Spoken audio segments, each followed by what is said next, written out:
So we are beginning your economics class, which will be one of your last classes in high school here.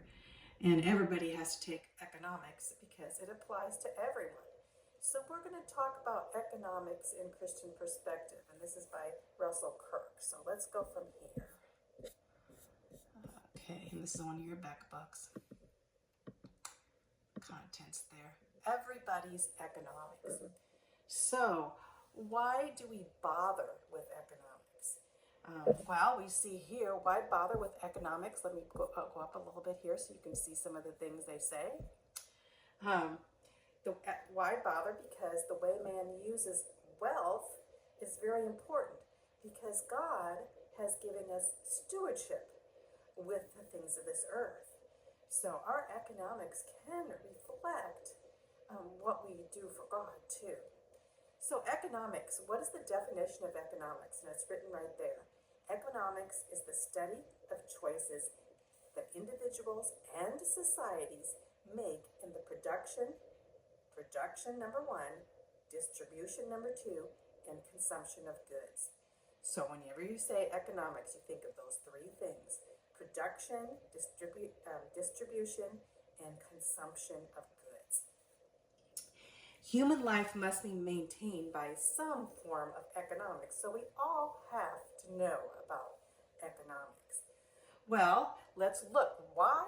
Here's some reasons here. And if you go through some these reasons, you'll see. Sorry, I moved this bit. Let's go through some of these reasons here. Up here in the corner. So let me get my pen here so you can see. Right here. The reasons, Number one is to manage your personal affairs and to manage your national affairs. And this depends a lot on God's word. So when you're studying economics or you have a job, you need to depend on God's word and depend on God through the Holy Spirit. Number two, manage your household family incomes. That's pretty important because you need to care for your family because God's given you stewardship over your family. Number three, you can run a business or a profession. And any business and any profession needs to have a system of economics to run. And number four, you need to save money for the future. We have situations in the Bible like Joseph saving money for the future, knowing that a famine was coming. So to always have that money on hand, or, know that if something would happen, God would show up, but maybe God would have us to save. Number five is government taxing. So government's functions such as taxing and spending. So we have to always realize that we're going to pay taxes on some of this money to our national and our state levels. And also, it's important with economics that we choose the political leaders. That these days is very important because a political leader can take the whole country into communism and off the deep end and away from God. So it's so important that we vote and that the political leaders be economically sensible. So important. So when we think of economics, we need to think of it on our personal and then onto our national level and also onto the world level of economics. What's going on in the world that may affect economics? And we know that in the future that the world's going to wax worse and worse, don't we? And the economics are going to be taken over, when you look in Revelation, of course, and it's going to be pretty horrific when a world leader that's demonic takes over. But we know that greater is he that's in us than he that is in the world. So we need not be fearful because we have Jesus and he is in charge of economics. So going on here, it talks about how, first of all, Greeks and Romans, they had what's called the house law. And that's where economics, the word came from, was house law. So they had to run their houses, and some of the wealthy Greeks and wealthy Romans, they had servants to do this. But today, economics is much bigger. It's bigger because it's not just our house now, but now we have to look towards our city or our town, and onto our nation, and then onto the world sometimes. To create an economy for services is important, And saving in times of the future is also important. No culture is without economy. So that's why bother with economy. Also, we have, as for building economy, let's go here to building economy. See where these, here you see here with the money here is how do we build economy? Well, I love the example they give. Building economy, they give the example of the Pilgrims. We think of the Pilgrims, they were the first settlement in America. And the Pilgrims were at Plymouth in Massachusetts. And you know the story of the Pilgrims. I mean, we just had Thanksgiving. Anyway, in 1620, they came to build an economy from scratch. Their focus in America was religious freedom because they were not free to their religious worship. They were not free to worship, and also they came for economic reasons, as persecuted economically. So what happens with the Pilgrims? First, they actually go to the king, and knowing that they want to come to America, and it was King James at the time, and he says, what profit us to send these pilgrims to America? What do they intend? And his secretary says, well, they want to go fishing. And then so he thought about it, and he said, so God had my soul, he says, 'tis an honest trade indeed, 'twas the apostles' own calling. So he thought, well, the apostles were fishermen, let them be fishermen. So he was allowing them, to go in that way, to go to America. They were separatists, and he thought, well, maybe we won't have so many problems with them as they are here. So the Pilgrims knew the need for profitable work. So they were willing to work. Their intent, though, was they wanted to go fishing. And then they wanted to trade with the natives, and they wanted to live off the land. And to do this, they borrowed a lot of money. They borrowed 7,000, here we have 7,000 English pounds. It's quite a bit of money back then. And so they borrowed this money from the Virginia Company of London, which was bringing people to settle in the new land, although there were no settlements at all yet, because Jamestown had practically failed at that time. And so the Pilgrims, thinking, well, let's go and ask the Virginia Company. So they borrowed, and they had to hire a ship called the Mayflower. 102 men, women, and children boarded the Mayflower to come for religious freedom and for economic freedom. So it was December, what month of December, but the Pilgrims landed in Cape Cod in the winter. And so it was very cold. If you've been to Massachusetts, Boston area and that whole area, it gets cold in the winter. And also, when they got there, they also had to cut down trees. They were like trees in the swamps areas and everything there, so that they were not familiar. And although that time, 1/2 of them had died, either of tuberculosis, pneumonia, or malnutrition at that time, not able to eat. Then we have coming the next year where the Wampanoag Indians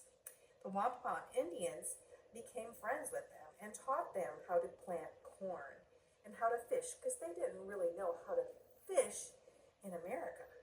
And so Wampanoag Indians helped them, and that's where we have that first Thanksgiving with the Pilgrims, as they wanted to cooperate, and they also wanted to evangelize the Native Americans. They wanted to tell them about Jesus. So it took 1 year later, after this, that they were able to pay off their large money debts, so that they got things together. In fact, they even had a setback. As we have the setback here, I'll show you here, maybe on here it talks about the setback here, right here at the bottom. It was the fortune. So they thought, we need to bring things back to England, and bringing these, they put together a ship, and they brought all these goods that they had grown and things from America, and they put it on the ship Fortune. Well, the Fortune was actually taken over by pirates. And so the pirates stole all of the Pilgrims, all of their goods that they were bringing in to sell, and in order to pay off their debt at that time. And so then they were just like totally, upset, thinking, what now? But, God was in charge. Here's a picture. Here's and so the pound was, this is just a picture of a ship. I don't know whether this was the Mayflower or the Fortune. That's how the ships looked back then. So, right, but it also says that pound. So you think of 7,000 pounds is a lot of money they had to pay back. So, despite the sad losses, the colonists continued to labor to make a success of their settlement. Like, must go on. We'll do it again. They were very hard workers, and gradually they learned how to profit from their resources, and they also shared their religious beliefs and their courageous spirit. Right here it says in 1 Timothy 5:8, but if any provide not for his own, and specifically for those of his own house, he hath denied the faith and is worse than an infidel. That's telling us that we need to work. We're not just going to be able to sit at home watching TV, or just sitting at home. We need to work to profit, and then we need to dedicate our work to the glory of God in whatever we do. So, going on here, the story. Let's go back to the story of the Pilgrims and what happened. And I never knew all of this because you have to read William Bradford's, journals to find out exactly. And he has written a lot about Plymouth, a lot about Pilgrims. So, in 1623, William Bradford, he put together as if they were going to, for the first 2 years when the Pilgrims settled, they were going to have common course and conditions. When you think of common course and conditions, you think of communism, really, because all households would share everything. Nobody would own anything.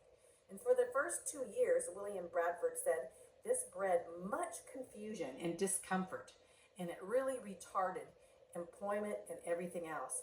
He said it was not good in that way because of man's sin nature for a man to work for others men's families, and then you'd have those that were lazy and those that wanted to work, and they were upset to work for anybody that didn't work or didn't do the job that they should do. So there was a lot of resentment, especially with the older Pilgrims, because they thought that the younger sort were meaner and focusing, self-centered, which a lot of times they are. And not all, of course, we know that you guys aren't, but a lot of these young people, they focus on themselves. And so the wives also, it says, deemed it as slavery, for they were not just working for their family and their husbands, but they were working for other women and other husbands. And so this whole thing got out of order. And so William Bradford says in today, this goes against God's wisdom. So he abandoned the common course altogether. Instead, what he did, he took basically, let's see if we sit down here. Each one of them, each person got one tract of land, a piece of land, a tract, divided among all of the Pilgrims' families. And they had enough to grow corn for their own. And they had grown their own corn. Now, they could help each other, but they had to help each other out of a heart that desired to help each other. So they did help each other. But their priority first was to grow the corn for their own family, their own welfare. And this turned out to be a great success because all the people's hands became industrious. That means they all went to work. And you didn't have to force people to work. They wanted to work. They were working for their children, the welfare of the children and their families. And that type of environment turned out to be the best for the Pilgrims. And you can see, despite the harsh climate, in Massachusetts, harsh climate, and poor communication with England, they had no way to talk to their family in Great Britain, England. And also, they had troubles with the Native Americans, even attacking them, onto pirates, that took over their ship that they sent, and all these harsh things happened. all these trials and tribulations, but the pilgrims prospered. Doesn't that make you smile? In fact, more in 1623, which is, 3 years later, 60 more settlers came, and when the settlers came, they had plenty because the pilgrims had already, the original pilgrims had already set up a thriving community. And then, of course, the Puritans came. And the Puritans came by the droves, not only to that area of Massachusetts, but on and established, Salem and Boston, Massachusetts. And Massachusetts became a thriving center of commerce with all kinds of shipping trade and everything. The story of the Pilgrims is a story of economic success. So I love that story, especially using that, because guess what? Their economic success depended on their trust in God. And God came through and blessed the Pilgrims. And that's the beginnings of American economy. So let's go on to the next section, which talks about economy too, and it talks about the language of economics. So these are just words. So I'm going to kind of go through these words. They're written through here, and you can read through, but things that you're going to know on how to speak this language of economics. The economics language. So I like this saying. It says, if you took all the economics in the country and laid them end to end, they'd never reach a conclusion. That's what George Bernard Shaw. So you're going to have a lot of different views on economics, and we do. So the economics, what is an economist? So economics are scholars of the production, distribution, and consumption of goods within the economy. So basically, economics have their pride in knowing, their scholarly pride in knowing the production, distribution, and consumption of goods. So now we're going to have two different kinds of economics that we'll be looking into. One is macro. Macro means large or big. So we have macroeconomics, and that's economics on the national and international large scale, level. And then we have microeconomics, and that's on the small, specific, as for a household or one business. Just think macro is large, like the world and the nation, a large scale, and micro being that's your household or your business that you have. So, and of course, economy has to do with facts and figures. So it's very important that we know, and a lot of times we need to know some business math to do that, and luckily we're taking that too. So anyway, on to the economic theory. The economic theory, let's see if I have that written down here. Economic theory and economic models. Let's go on to economic theory. It says principles attempt to explain how economy works and why people respond the way they do in economy. So those are the economists. As we go on to there, we know here that economists, what do they want to do? They basically want to know how people respond. Why? Because they look back at the future and say, or look into the future and say, well, how will people respond in the future if our economy works this way? So we also have what's called an economic forecast. And that's where they want to predict. Forecast is what they want to predict what will happen in the economy in the future. So this will help them make wise decisions from the past, right? So those are some things we need to know. Macro and micro economics, economic models that they use for their theories, and on to their forecast and how the economy will react. So a lot of times you can look at the Bible and see how it happened in the Bible. But anyway, we also have history. So there's also more terms to know, and one is goods. Goods are tangible items that people want to and will pay for, such as clothing and food. So goods, that's the goods, tangible items. And we also have services. Services are intangible goods produced by labor, such as you're a doctor, you're laboring as your job, or you're a lawyer with law. So those are services. So economic goods apply to both services and material things. So goods is a thing to satisfy a want, isn't it? So if you want something, you want a good. Those are goods. So that's the terminology you have for economics. So also going on, we have wants. So we have went over goods and services. They kind of go together, goods and services. Now we have wants. So wants are a little bit different because a want is the human desire to have the use of a certain good. You've had wants like, I really want those shoes. Everybody's wearing those shoes.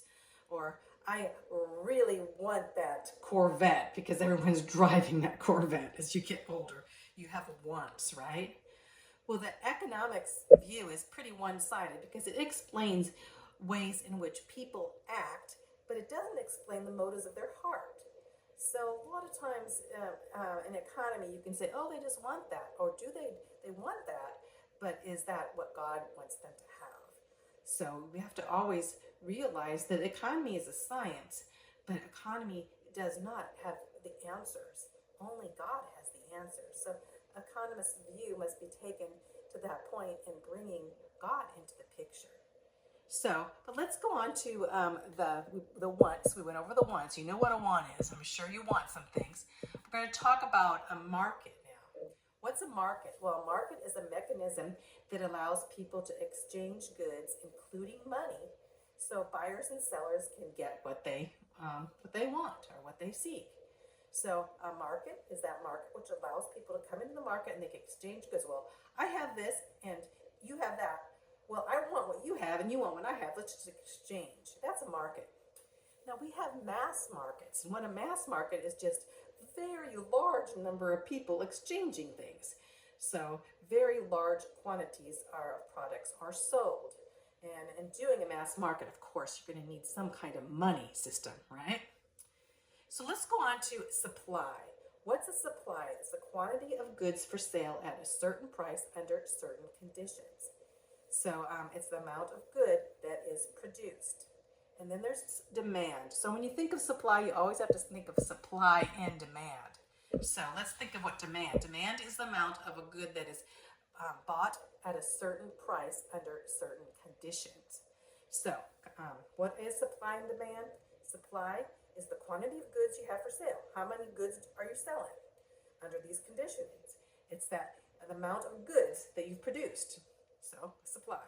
Demand is the amount of goods that are bought. What do people want? What do they demand? That's supply and demand. Those are economic terms.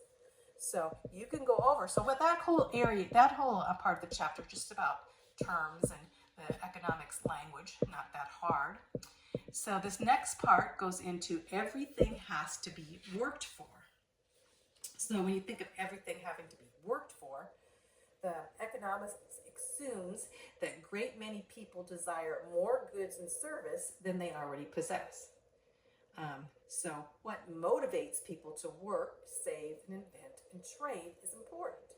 So economics assume that people want and desire things, which they do.